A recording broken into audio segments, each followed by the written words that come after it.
You can start counting down on your calendars because we are exactly 99 days away from the 50th anniversary of Walt Disney World. Welcome into Inside 300, episode 18, presented by InsideTheMagic.com. I'm your host, Brian Perry, and look, we'll get to the big announcements in a minute, but first, our top story has to do with a ride that opened 27 years ago and happens to be the greatest themed attraction to come out of the 1990s. And no, I am not talking about Triceratops Spin, or Muppet Vision 3D for that matter, but instead, the Twilight Zone Tower of Terror. And that's because it's been announced that Scarlett Johansson will produce and star in a film about 1939's most luxurious Dead and Breakfast.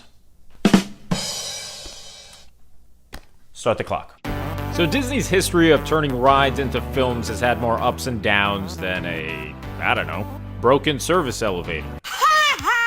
The immediate thought when it comes to converting a ride to a big screen flick goes to Johnny Depp, Captain Jack Sparrow, and the highly successful Pirates of the Caribbean franchise.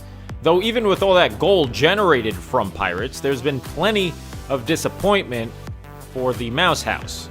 For example, you have Eddie Murphy's Haunted Mansion, which paid a ton of respect to the ride, and I thought was pretty funny, but it only garnered $185 million in the box office. Now compare that to The Black Pearl, which made $650 million, despite the two being released within 3 months of each other.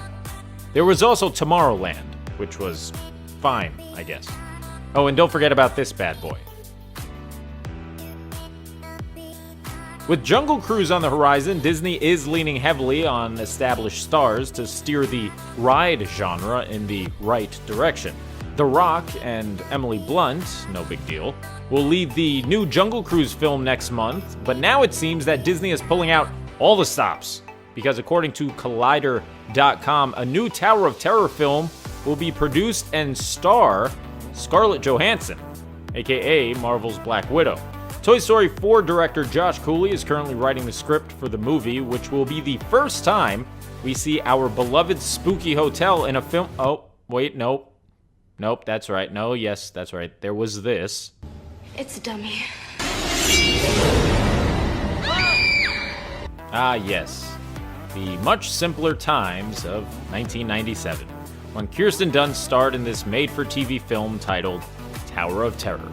If you want to watch it, it's not on Disney Plus for some odd reason, but you can scoop up the DVD on Amazon for $5, or the VHS for $49 if you still live like it's 1997. Live-action Aladdin co-writer John August had actually pitched a Tower of Terror movie to Disney back in 2015 about an elevator that travels through time and brings the main characters to different time periods in LA. At the time, Disney said, thanks but no thanks. Now, 6 years later, they'll look to ScarJo to carry the potential new blockbuster. Though she is not the only star set to shine in the upcoming movie because, of course, the Hollywood Tower Hotel was a star in its own right, a beacon for the show business elite. And we're on to the big news out of Walt Disney World this week. The resort announced its new entertainment offerings surrounding their 50th anniversary.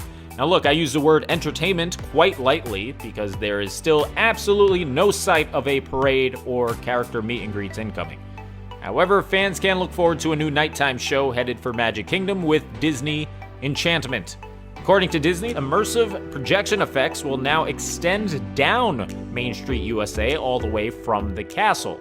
We have seen something like this over in Disneyland before, but not in the Florida counterpart. If you're one of the people hoping to see Happily Ever After instead, the highly anticipated return, which is in about a week, will only last for 3 months, because Disney Enchantment opens on October 1st. Now, over in Animal Kingdom, a new daytime entertainment show was announced for the 50th anniversary. This was probably my highlight for the announcements.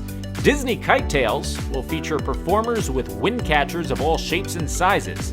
Now, over on the body of water, previously home to Rivers of Light, elaborate three-dimensional kites, some as big as 30 feet long, will depict animal friends such as Simba, Zazu, Baloo, and King Louie.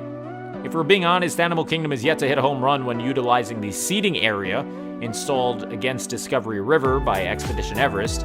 There was the Jungle Book show, which featured really great performances from the cast members, the movers, the dancers, but it also featured some really poor quality visuals projected onto the water It's a combination of things. Obviously, the mist gets in the way. Fantasmic has done a great job of updating their graphics, but considering Jungle Book opened in 2016, the projections were relatively disappointing. Kitetails at Animal Kingdom opens October 1st. If you were looking for an update on characters, here it is. They've got some new outfits. That's it.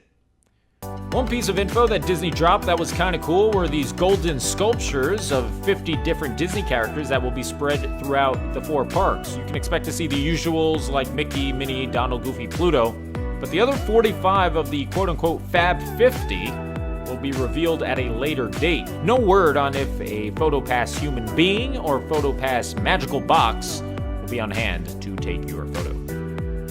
Thanks for watching episode 18 of Inside 300, where we recap Disney and Universal news in just 300 seconds. We do this 3 days a week, so if you like what you saw, be sure to subscribe and click that bell icon. There she is again.